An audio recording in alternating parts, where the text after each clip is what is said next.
बड़ी सुअर बात बोली। रूपू कटोरे कटोरे दूधा रूपू चुदरकोट चुदरकोट। क्या गाते हैं रुजो रसीला जी? क्या बजाते हैं? अब यही पर तोरा कतन की जब भी कोई बात भइल हो जा हमरा साफ ना बोले आवेला ना हमरा साज है ये नहीं खे आवाज है ये नहीं खे कुछ भी नहीं किया। रो तोरा आवाज सुन के गायत्री ठाकुर मर गई मर गई। राधा कृष्ण दुनिया छोड़ के चल गई हो तपेश्वर चौहान चल गई हो नंदू गुड्डू साहनी चल गई हो नंदू चाचा कसौटी के चल गई हो ओ जब तोरे तो बोलाहट बजे चले जा चली जा। चले नया में अंगन में टे ई बाबू असु कहो जे चल गइल उ लोग तू अबर पर कूद सकला रुंजे रसीला तू अबर पर कूद सकला विकास तूफान जब जब होवेला तब तब एकर तू नीची रहेला। ध्यान दो ध्यान दे क्या आप गीत गौ नहीं गाते हैं कतरो ही अथी बढ़ जाए तो अथी के नीचे तोरा जीवन में गावे के लूर ना होके आज हम चैलेंज देता नहीं तोरा बोले के सभी आता है ये नहीं के आइए नहीं क्या सुमर बंदा में हम आदर सम्मान करके तेरा हम कुछ ना बोले गई कुछ कुछ ई लगनी है ना पटना से पजे मंगावी था चलो ना कसौटी से एगो पजे मंगा दे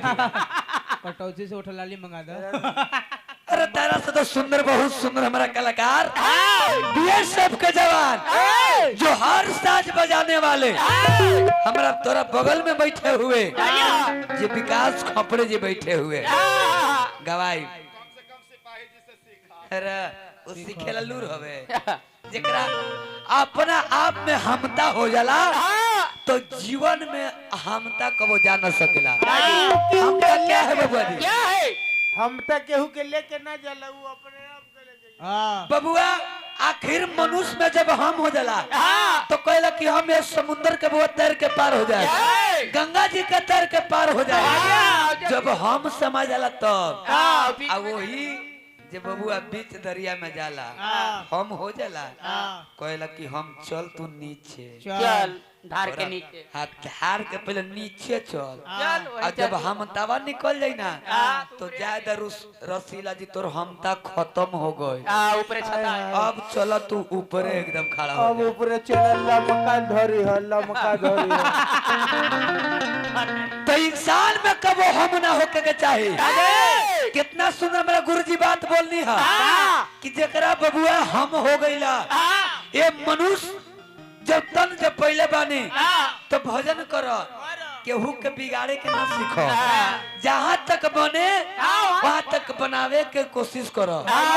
जब बनावे के कोशिश नहीं खजाना तो बिगाड़े के कोशिश मत करो। तो ना हम सुमरे में तोरा बोला नहीं आ तू लगला विकास के छाट ना तोने कहा तरह की डेरा जाला हां 7 जन्म लागी तब ना हमें डराई दी बतिया ध्यान दिया हां ध्यान दे विक्रम भाई मुंह है के मुआलो पर 4 लत मारे भमरे भर सही बात ये विक्रम बोले छन ना जी हालांकि गौतम विक्रम ने हमरा कुछ ना हालांकि गौतम विक्रम ने का सारा बोले देना रे देखो प्रमोद हेलो चलिए ठीक विकास भाई कह रहे हैं कि अथी ब्याह जी डेरा जाते हैं नाल बदक और हमने पर का गुजर रहा है ऊपर मत में जा रहा है छोड़ा हेलो अब दिल के बात ना बतावे के चाहिए विक्रम गुरुजी का होने पर गुजरे थे से हमें जाने अन्याय ना बात को लेकर चाहिए विकास आपका भाई सही है हालांकि गौते मर जब तैयो मारब ना छोड़ दो मारे के नहीं और एक बार हम बिहारी जी के नाल बदक दे दे थी हमरा मनन के हटा के विकास तूफान तू गा ली है सही हेलो बात हेलो रुक जाइए तो गा के जुड़ा दे थी ए मत सीटी इतना कैसे लिखे तू लाल बिहारी पर गाली है तू कहीं रुका रुका रुका रुका। ज्यादा अच्छा हम लव बिहारी के नाल बाद लिखावल है तब मैंने हम भी तू रामानंद के लिख ले ले हां जी की मार रावण जिंदगी भर बजे तू रामानंद गारंटी ले ले हूं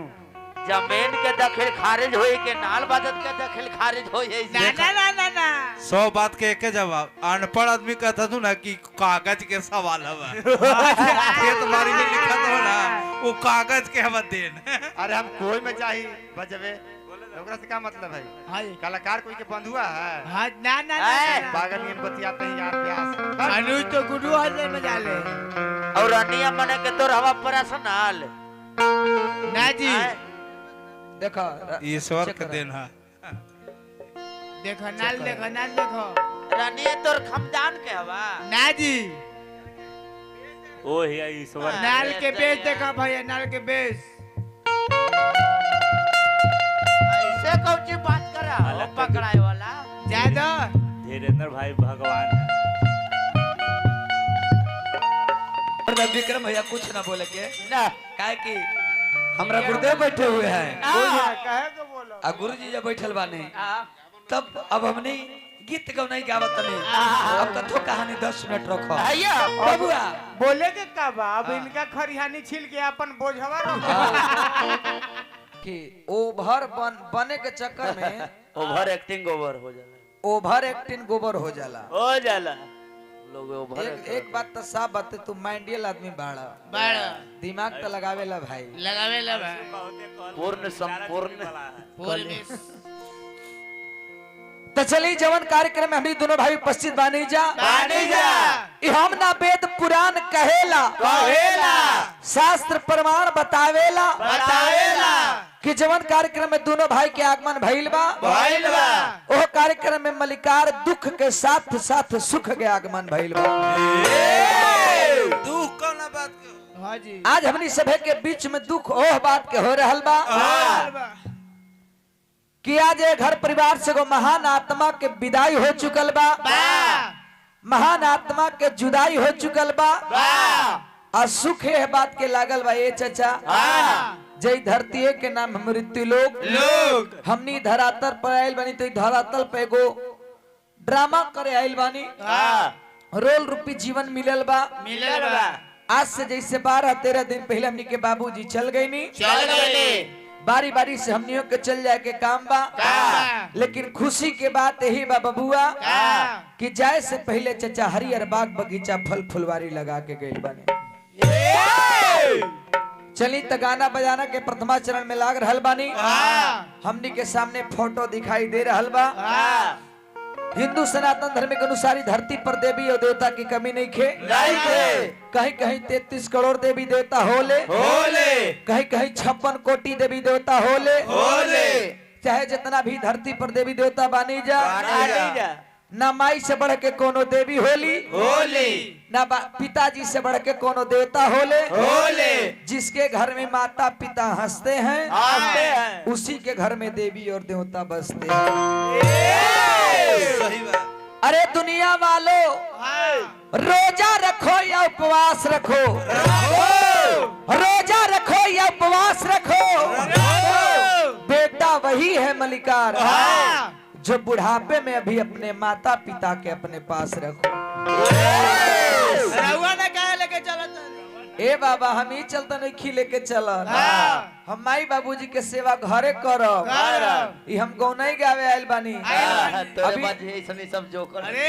अब इतना ठंडा में हम समय न माई बाबूजी के ना ढोले चलब